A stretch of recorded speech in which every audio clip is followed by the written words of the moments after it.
We signed on the air in New York, a brand new radio station, a little bitty radio station that wanted to go from worst to first. So the next morning, I get up, I go to work. He just went nuts. I don't say a word to the members of the zoo. Long about 8 o'clock, I pull out that Associated Press list of radio stations, just rolled up. I unroll it like this, all the way down to the ground, and I'm gonna read them on the air. He was reaming out the entire team. You know, this is not working. We got to raise our game. We might as well just pack up our things and leave and let the station go to dead air. I started reading from number 1, and I get down to 20. I said, no Z100, and guess what?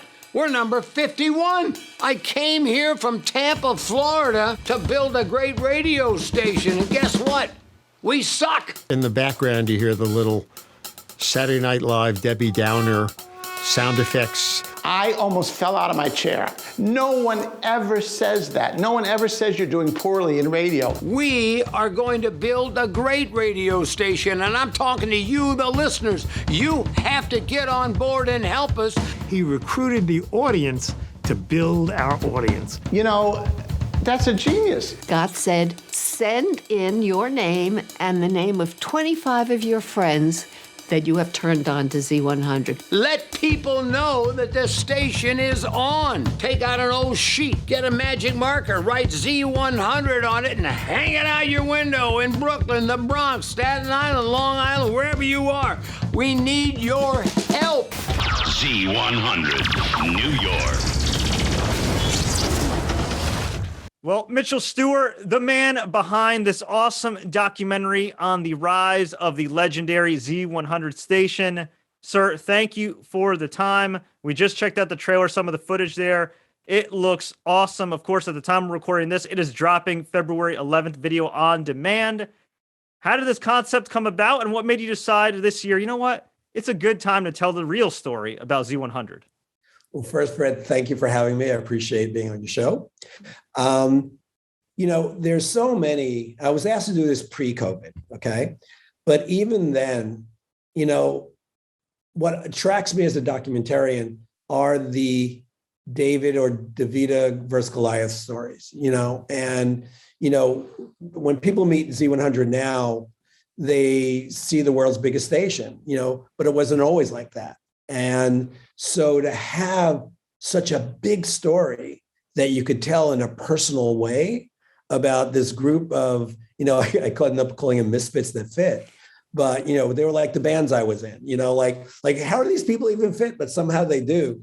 And yet, you know, they conquered New York and they conquered radio. So to me, once I was offered the opportunity to do the film, I wasn't going to let anyone else do it. I mean, I'm from Brooklyn, so don't get me into my way, you know, and it was just a great feel-good story, you know, and so I had no choice but to tell it, and hopefully inspires other people.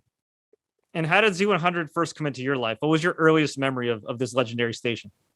So, okay, when the golden age of Z100, I was a punk playing in every punk club, and my goal was, as a musician, I was going to be a filmmaker, but not quite yet. You know, I was telling my stories through bands and very esoteric music and really hard in your face and rhythmic music. And if I got 25 people in an audience, I was really happy. And then eventually we got like 100, and then we got more. It was like, whoa.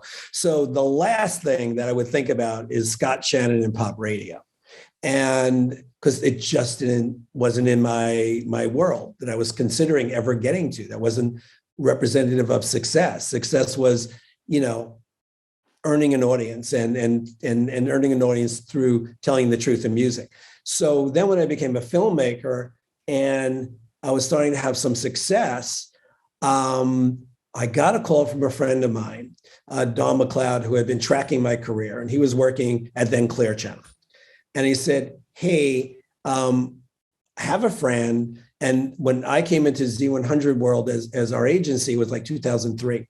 And people don't remember, they were back in the worst position. You know, Scott had left and they hit a very fallow period. So I said, Z100, do I want to do it? And they said, hey, you get to go backstage at the Garden. And I go, okay. And, you know, they didn't have that much money. I ended up, you know, losing $1,000. So, you know, I went to my wife and said, can we do this? And it was like, why are you asking? You know you're going to do it. So, come on, anyone that grew up in New York is going to go backstage at the Garden. So we went backstage at the Garden to do a Z100's Jingle Ball. And the punk in me was so shocked to find out that the people at Z100 were these amazing music people who cared so much about music, because you think it's a corporation. Well, corporations made up of people, right? And these people wanted to be there and loved it. And that was inspiring. And, they were on hard times and they said, hey, do you do commercials? And I said, yeah. Before 9/11, I've done a lot, but not since. And so it was the right place, right time. And they said, what would you do for us?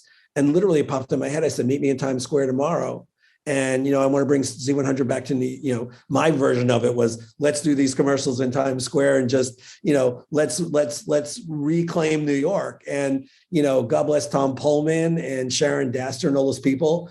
They took a chance, on us. So, I got to meet Z100 for the best reason, to help do my part to reclaim New York with people that loved music. So, that was my Z100 story, and God bless, they brought me backstage at the Garden a whole lot of times.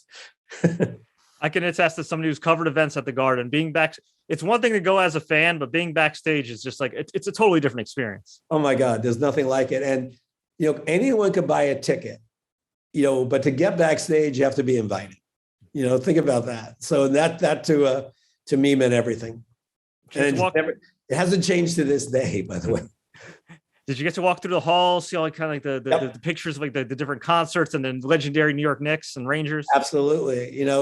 Every time we would do a concert there, because we did a series, Road to MSG, which featured, first of all, it started again with Z100, but then we did a number of artists and events that took place. And to see the photos, they curate the photos for the artist or the sports event, and to see these photos, I mean, that's your life up there. You remember seeing these things as a kid. So it's a remarkable place and still is. I mean, it's the Mecca. Now, you've had a lot of experience in film, obviously, in an acclaimed career. You've worked with some huge acts. I mean, from Lady Gaga, Earth, Wind, Fire, Jay-Z, Justin Bieber, Taylor Swift, Katy Perry.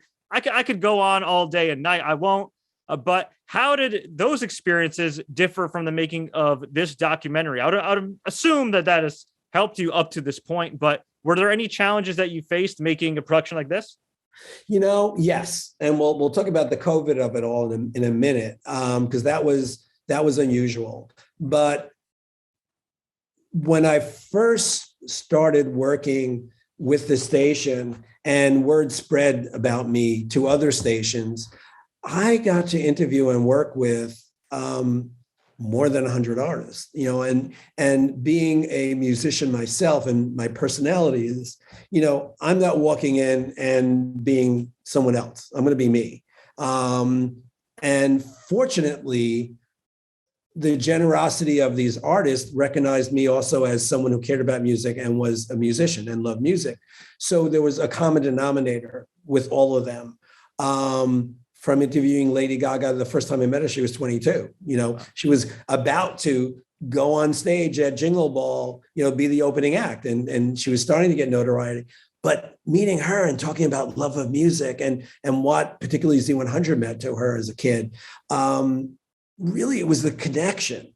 So that ability to do so many interviews over and do a live music show, also Strip, Raw, and Reel, which they gave me the benefit of doing, which I did for almost 100 episodes, is you got to meet the musicians where they were. And you got to meet the artists where you were, because my style was always taking them back to why they first wanted to do this. Not that successful person that we're meeting now, but Lady Gaga at 22, why are you doing this? What drives you? And that's my style. You go back to the beginning and, because people don't change. They just achieve their dreams and get bigger dreams sometimes, or sometimes they're living that dream. So I always like to connect emotionally with anybody. So when the opportunity came to do this film, I took that knowledge and experience and I applied it to some new people. And, so I had never met Scott. I didn't really know who he was.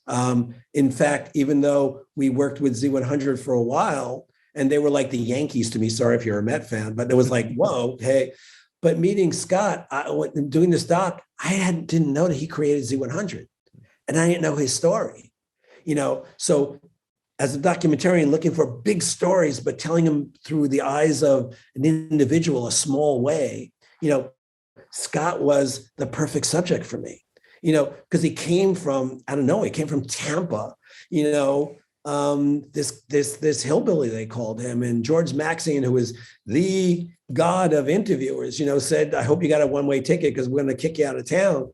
And to come with the chutzpah and, that drive and that self-belief, and surround yourself not with famous people to be on your zoo crew, but to be with interesting people who knew stuff he didn't know, and to put it out there, that's like a quintessential New York story, isn't it? Most of us in the New York area, like myself, I grew up listening to Z100, listening to the Z Morning Zoo, and it's just kind of been an institution, for my age, like, since I've been born. But you don't realize, like, wow, okay, this was at rock bottom at one point and picked back up. So yeah, I mean, listening to Scott Shannon's story is absolutely incredible. I got to bring up one thing that was featured in the promotional clip you guys released about Madonna. You talk about like how people started and everything. I did not realize prior to watching this documentary that Madonna had been hitting up Z100 left and right almost every single day, to the point where she literally showed up to the studio one day and Scott Shannon was like, okay, you know what?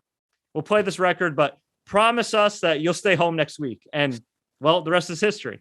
One of the brilliant things about Scott Shannon and the Morning Zoo was his ability to ferret out of pop culture what was the hippest thing happening. He saw where the trends were. One day, our music director came in and said, there's a lady out front who won't go away. She comes every Tuesday, and she insists that we have to play her record. I quizzed him. I said, is anybody else playing it?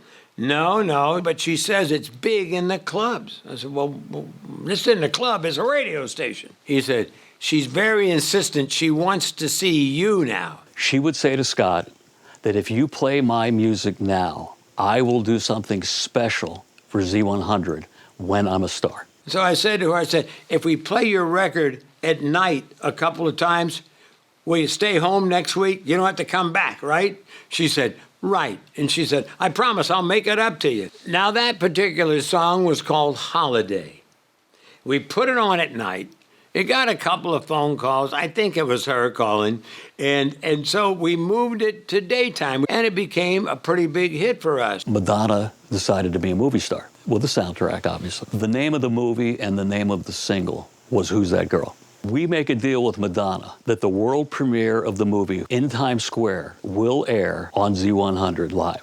That was about the third story that Scott told me when we were first discussing making what now became Worst to First, because there was a number of possible stories that could be told about Z100. But to focus in on those 74 days, that's the story that no one else could tell. And he told the story of Madonna, and it was like, well, that has to be in the film, and we have to find a moment. And he talked about Times Square, and so he and Steve Kingston tell the story quite well. And then we were able to, I had a great team researching, but it was one of those moments at 3:00 in the morning when I was looking for myself to find the footage shot by somebody, and we try to track the person down. They're nowhere to be found. And it's like, to see that and to see what it meant to her, really connected the dots, because this is an against all odds story. That's what I wanted to tell. So as you correctly said, whether it's Scott telling, going up against the icons of the industry then in an oversaturated marketplace and try to find his space, or Madonna to come from Michigan and say, I'm going to make it no matter what.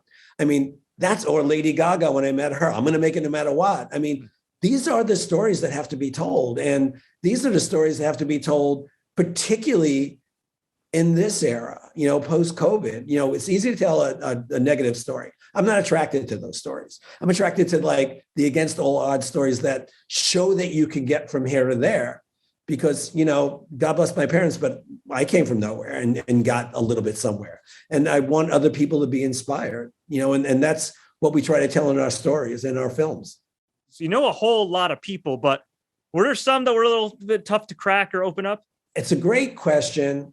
COVID, we started pre-COVID, and people were very open to being in it. You have to understand when you're going to interview someone like Clive Davis, right, who's got 9 million things on his calendar, you have to come in and be very prepared.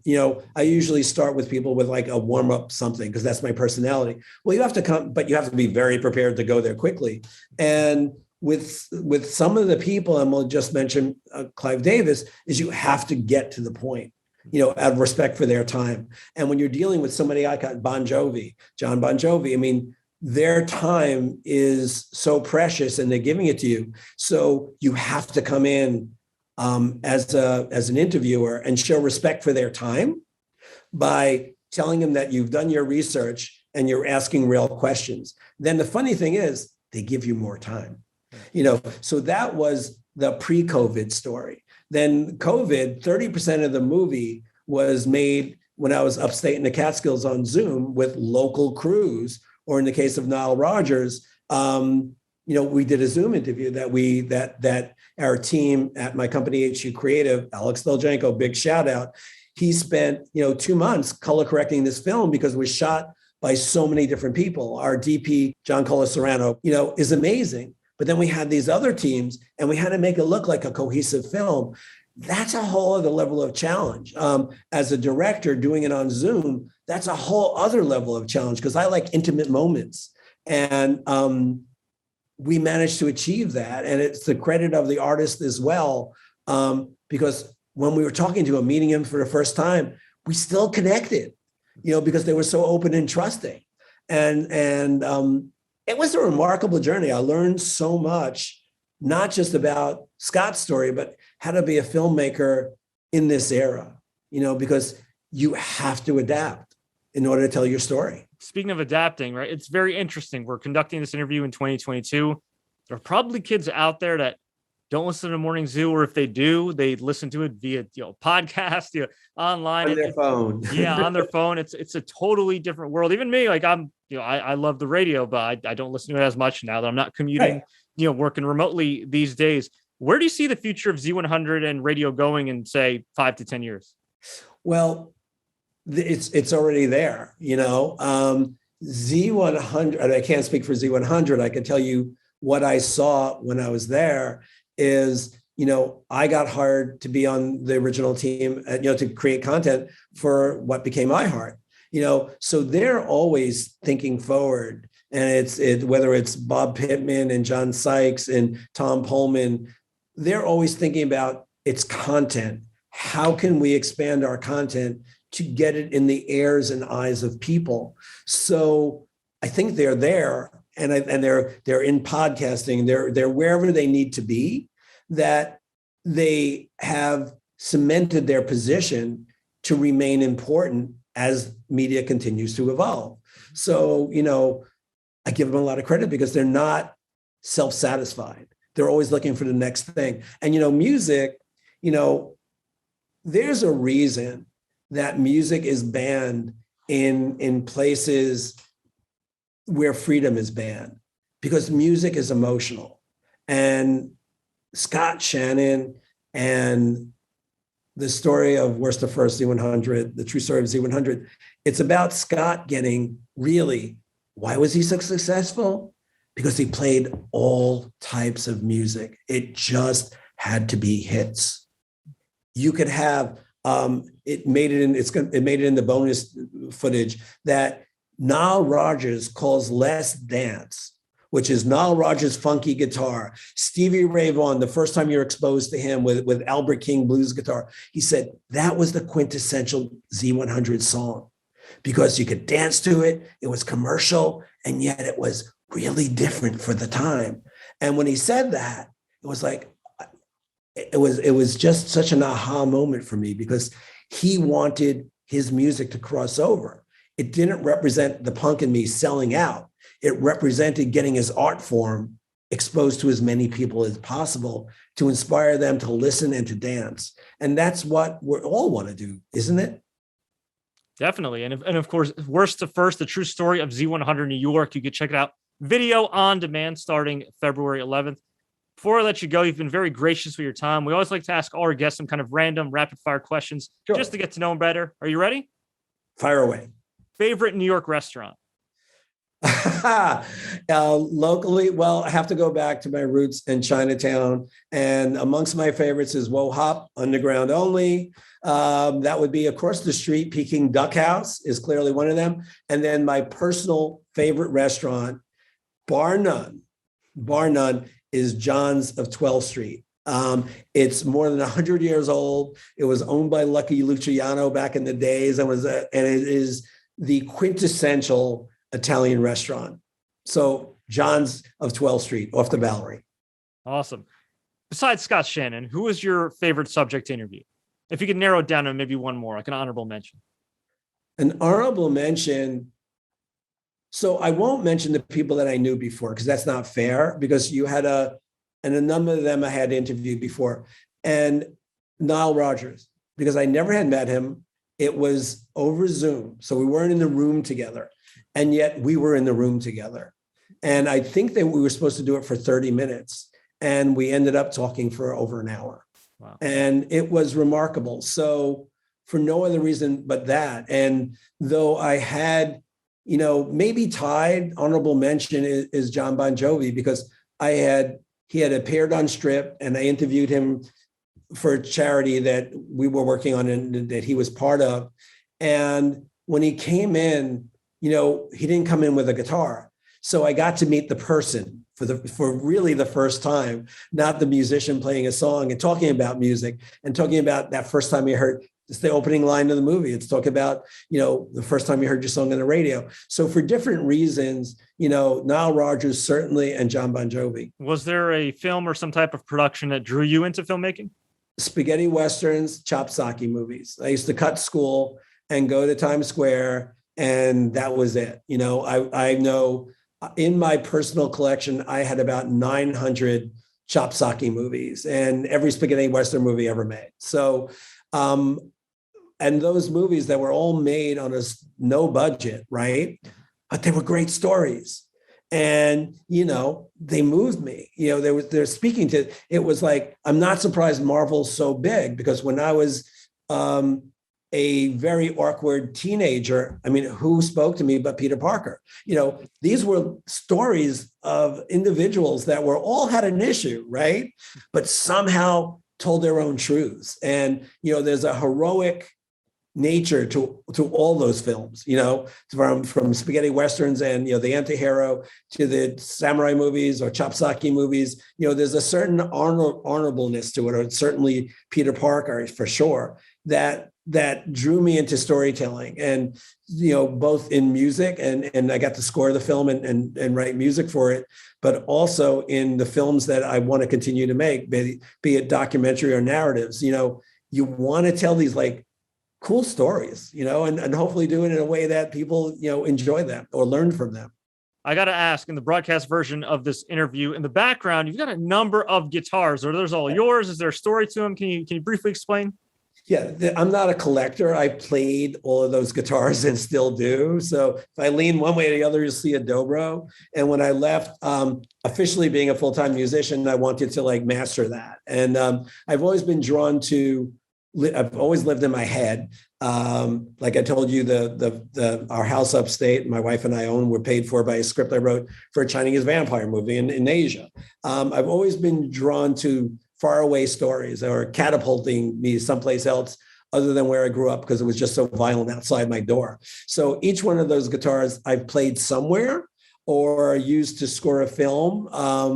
The Stratocaster over this side is used a lot. Acoustic guitar that's over my shoulder this way or that way is being used, and my Fender bass is used in everything. So yeah, I've played all the guitars, and so thank you for asking that question. I'm not just a hobbyist. It's it's what drives the blood through my veins, basically. Being a New York area-based wrestling fan, I mean, we're built different, right? You have Madison Square Garden, you have the Meadowlands, I have the Barclays Center. We've seen some of the greatest matches and superstars of all time. How did wrestling come into your life, and who would you say is your all-time favorite wrestler? I was 8 years old. My sister was many, many, many generations older than me. And when she first started dating her husband, they would go to see wrestling. And I would hear these stories, and it just always was, it was then a soap opera kind of a little bit to me, and it was appealing. And then I met this guy who you might have heard of, Paul Heyman. And he came to this very apartment, many, many years ago. And it was meeting Shakespeare of wrestling. The quintessential storyteller, the quintessential marketer. And if you could see into his soul, he's just one of the kindest, nicest, just amazing person. And my daughter at that point was probably 6 years old. And Paul came to my house, and I kind of told this story on his WWE doc. And he came to my house. He was going to come to my house at 11 o'clock. That became 12 o'clock. I mean, midnight, 1 o'clock in the morning. And then he finally showed up at 2 o'clock, but I was working in Asia. So I was up, and it kind of told him I was a little off as well. And we were laughing so hard that our then daughter, 6 years old, shout out to Morgan, came out in her little onesie because we were laughing so hard and telling his stories, rubbed her eyes and looked at Paul in his ECW mode. So we're talking about grungy, long jacket, looking kind of scary. And as I've said often, just saw the Jewish Santa Claus. She saw right into his soul. So Paul, and through a partnership with Paul, in looking for Larry, I've gotten to learn so much about really what it takes to be in wrestling. And I have such respect for the people because they are the greatest stunt people in the world. And they're doing it without any doubles, and they're doing it without a safety net. And to see the elevated storytelling that they're doing now, and to see the work that Paul does, whether it was with Roman Reigns, Brock Lesnar, or CM Punk, or whomever he's worked with, The Undertaker back in the day, this is amazing storytelling.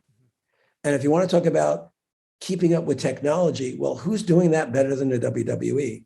So you could learn a lot by watching them, and I do. I'm greatly inspired. And if anyone has not gone to a wrestling match in their life, when you go live, you don't hear the announcers, you don't need it.